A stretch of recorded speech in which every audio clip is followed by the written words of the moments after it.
Disclaimer: this content is intended for a mature audience only. Viewer direction is advised. The mirror in front of me reflected more than just a face preparing for the day. It showed a woman caught between routine and restlessness.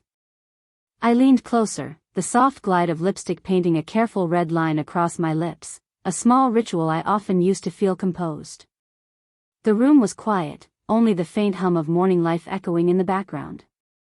But silence can be misleading. Beneath it, emotions lingered: desire, tension, unspoken words.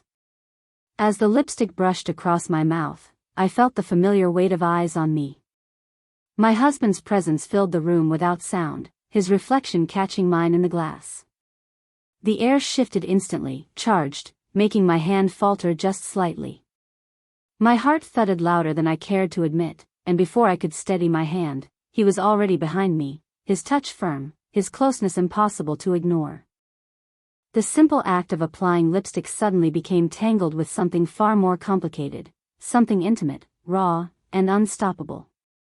My breath caught, my lips pressed too hard against the stick, and the red smeared outside the lines, painting a story I hadn't meant to tell. The mirror showed it all, the mark of passion colliding with restraint, a bold streak against the careful image I had been creating only moments before. My eyes locked with his through the glass, and I knew in that instant we had stepped into a moment that couldn't be undone. The lipstick wasn't the only thing smeared, it was the illusion of control, the neat boundaries I had built around myself. Everything felt heightened, his touch at my hips, the trembling in my hand, the heat of unspoken emotions flooding the quiet room. What began as an ordinary morning ritual had turned into something that left me breathless, unsteady, and bracing for whatever would come next. But just as quickly as it began, I was left staring at my reflection again, red streaked across my lips, my heart racing, my husband's grip still firm. The story hadn't yet unfolded, but I could already feel the storm building inside me. And in that unfinished tension, the mirror no longer showed a simple woman with lipstick, it showed a wife on the edge of something far deeper, something that could change everything. The lipstick smear stayed on my lips longer than it should have, almost like a silent reminder of what had just happened, but also of everything that lay beneath the surface of our marriage. I stared at myself in the mirror, trying to steady my breath, while his presence lingered behind me, steady, warm, impossible to ignore. It wasn't the first time he had caught me off guard, but something about this moment felt different.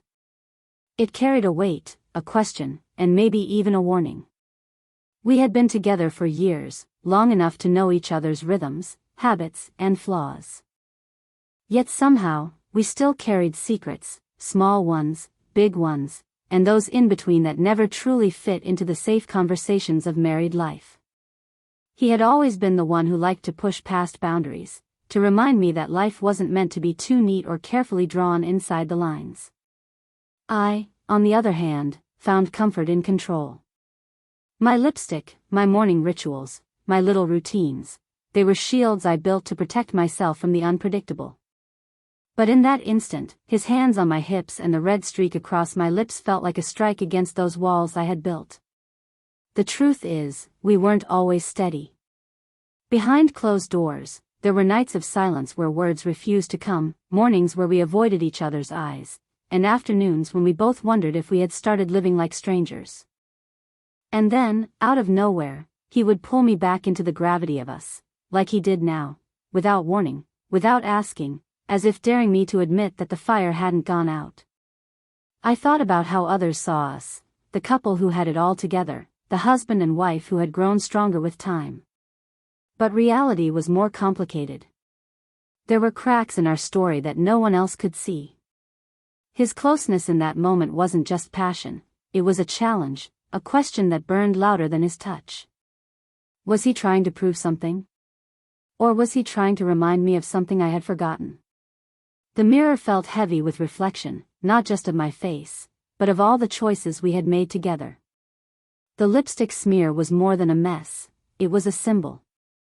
A reminder that perfection didn't exist, that love wasn't always clean, and that sometimes desire blurred the neat lines we tried to draw. My heart was still racing, not only from his sudden touch but from the memories it pulled out of me, the way we had first fallen in love, the late nights filled with whispered promises, the early years when everything between us felt unstoppable. Now, standing there with his eyes locked on mine through the glass, I realized this was more than a fleeting moment. Something deeper was at play. And though I couldn't quite name it, I felt the pull of something unresolved building between us. It wasn't just about lipstick anymore, it was about everything we hadn't said, everything we had pushed aside, and everything waiting to be revealed. The silence between us grew heavier, but neither of us moved.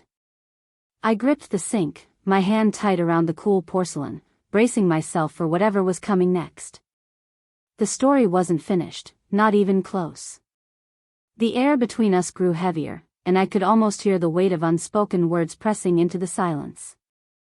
His hand stayed on my hips as if anchoring me there, forcing me to face the reflection neither of us wanted to fully confront. The smear of lipstick wasn't just carelessness, it was a symbol of how messy things had become. We were no longer the couple who lived only on laughter and promises. Now we carried doubts, unfinished conversations, and questions that lingered long into the night. I could sense something in him, something deeper than just passion. His grip wasn't just about closeness, it was about control, maybe even fear. Fear of losing me, or fear of what he thought I was keeping from him. Because lately, he had grown suspicious. I had noticed the way his eyes followed me, how he checked my phone a little too casually, how he lingered when I took longer than usual to return home.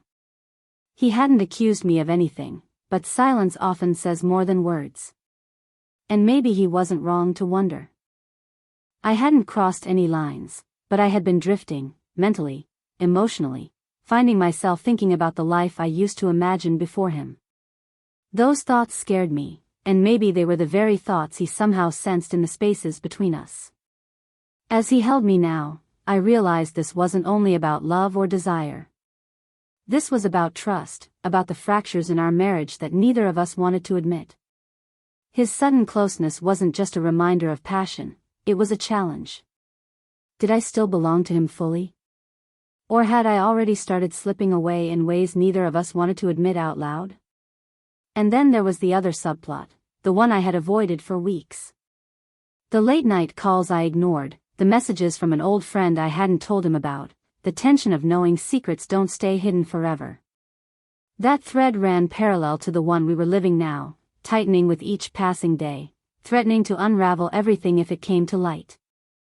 The mirror held us there in silence, but behind the glass were layers we hadn't dared peel back.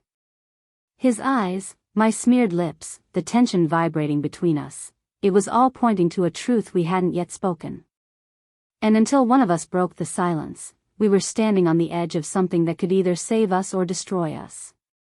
His breath hovered close to my ear, steady but heavy, and the mirror between us reflected a truth we could no longer hide.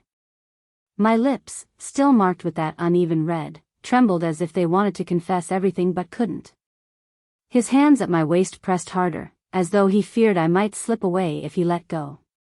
The silence stretched until it felt unbearable, thick with suspicion, desire, and the storm neither of us knew how to stop. I could feel the unspoken questions in his eyes. Where had my thoughts been drifting? Why had I been quieter, more distant, these past weeks? He didn't ask, but I felt accused all the same. My reflection was betraying me, my racing pulse, my uneasy breath, the way my eyes flickered anywhere but his.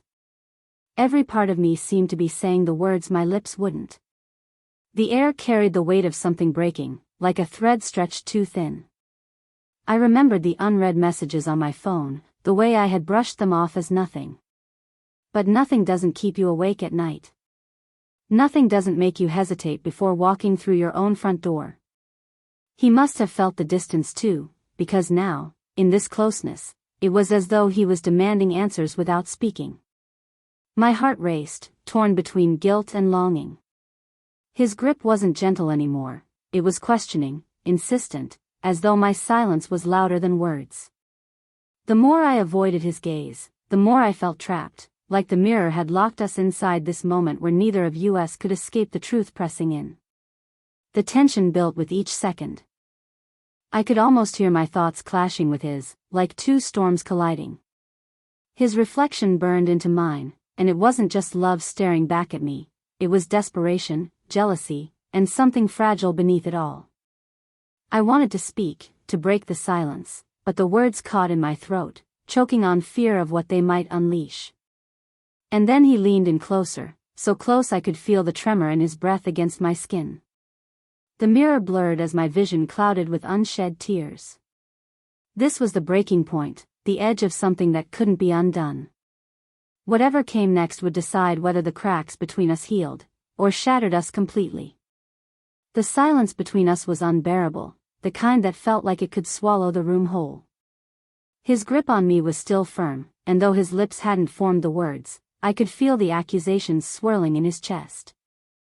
My smeared lipstick glared back at me from the mirror, a reminder of how one small moment had spiraled into something much larger, something dangerous.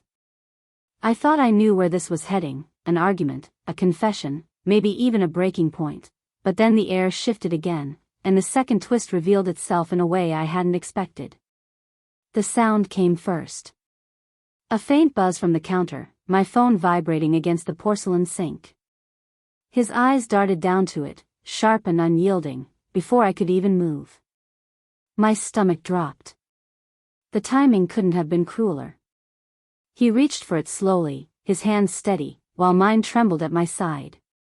His reflection locked on me as his thumb lit up the screen, revealing a name I had prayed would stay hidden. It wasn't just any name. It was someone from my past, someone I hadn't spoken of in years. An old flame who had recently reappeared with messages I hadn't been brave enough to delete. Harmless, I told myself. Just nostalgia, just curiosity. But in his hands, the truth looked like betrayal.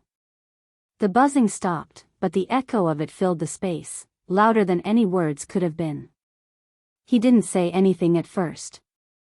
He just held the phone out like evidence, his eyes dark with a mix of pain and fury. My lips parted, but no explanation came. Because how could I explain something that even I wasn't sure of? The messages hadn't crossed the line, but they had tiptoed dangerously close, and now that truth hung in the air between us. His grip on my waist tightened, not with passion but with desperation. Why didn't you tell me? His voice was low, almost a whisper, but it hit harder than a shout. The mirror reflected the worst of us, his suspicion, my guilt, the fragile trust that had once held us together now shaking on the edge of collapse. I wanted to tell him it wasn't what it looked like, that the messages meant nothing, that I was only clinging to old memories because I felt unseen in the present. But excuses wouldn't save me now. The second twist had unraveled everything we had been holding on to, pulling us closer to the breaking point neither of us wanted but both of us feared. The lipstick stain on my lips, the messages glowing on my phone, his hand clutching me like I might vanish, everything was colliding into a storm we couldn't escape. And in that moment, staring into the mirror, I realized the biggest danger wasn't the messages or the past. The real danger was what this truth would do to us if we let it. The phone in his hand felt like a weapon, and in that moment, the room was split between truth and ruin. His eyes searched mine, demanding an answer I didn't have the strength to give. I opened my mouth, but before the words could spill out, he placed the phone down on the sink with deliberate calm. That silence was worse than anger, it was judgment, it was disappointment, it was everything unspoken finally weighing down on us. I turned toward him, forcing myself to meet his gaze. "It's not what you think," I whispered, though even I could hear the weakness in my voice. His jaw tightened, his hands still pressing against my waist, not letting me move away. "Then tell me," he said. And suddenly, the words came. I confessed about the messages, about the nostalgia that had pulled me back into conversations I should have ignored, about the emptiness I sometimes felt despite the love we shared. My voice trembled, but I didn't stop. For a moment, I thought the confession would shatter everything. His expression was unreadable, a storm hidden beneath his eyes. Then, to my surprise, his grip softened. He didn't let me go, but his hands no longer held me like a prisoner, they held me like someone who didn't want to lose me. "You should have told me," he said quietly, his voice breaking in a way that cut deeper than anger ever could. Relief rushed through me, but it was short-lived. Because then came the final twist. He leaned closer, his breath hot against my ear, and whispered, "What if I told you I already knew?" My body went rigid. He pulled back just enough to look at me, his eyes sharp, almost unreadable. "I saw the messages weeks ago. I wanted to see if you'd tell me yourself." My heart dropped. All the tension, all the silence, all the sudden closeness, it hadn't just been suspicion. It had been a test. Every moment since the lipstick smear, he had been pushing, waiting, watching. And now, as I stood trembling before him, I realized he had known the truth all along. The climax wasn't just my confession, it was his revelation. The mirror showed us both stripped bare, me with my guilt, him with his secret. And in that instant, our marriage felt like it could break, or rebuild, depending on what we did next. The air between us felt heavier after his words, as if the walls themselves had heard the secret he finally revealed. He had known all along. My heart raced, caught between shame and a strange sense of relief. The mirror reflected both of us, my lips smeared with red, my face pale with fear, and his steady, unreadable gaze. For the first time in a long while, there were no lies, no pretending, no silence to hide behind. I lowered my eyes, searching for words that might mend what felt broken. "I was wrong," I whispered. "I should have told you. I should have trusted you." My voice cracked, but I meant every syllable. His hands slipped from my waist, but not in anger, more like he was releasing the weight he had been carrying too. He leaned against the sink, his reflection tired, vulnerable, and real. "And I should have asked," he admitted quietly. "Instead of testing you." I was afraid of the answer. In that moment, the conflict that had torn through us began to soften. The lipstick smear no longer looked like a mark of guilt but a symbol of everything imperfect between us. Marriage, I realized, wasn't about flawless love or neatly drawn lines. It was about surviving the smudges, the doubts, and the moments when everything threatened to collapse. We didn't fix everything in that instant, but something shifted. We talked, not as husband and wife trying to defend themselves, but as two people who still wanted to hold on to what they had built. I told him about the emptiness I sometimes felt, the weight of routines, the longing for sparks we had lost. He listened, really listened, without looking away. And when he spoke, he confessed his own fears, of losing me, of being replaced, of not being enough. The silence that followed was no longer heavy, it was healing. We didn't need grand promises. We needed honesty, even when it hurt. I reached for his hand, and this time, he didn't hesitate. He squeezed mine, firm and steady, like an anchor pulling me back from the storm. When I looked at the mirror again, I didn't just see a wife with smeared lipstick. I saw a woman standing beside a man who, despite the cracks and shadows, still chose her. And for the first time in a long while, that reflection gave me hope.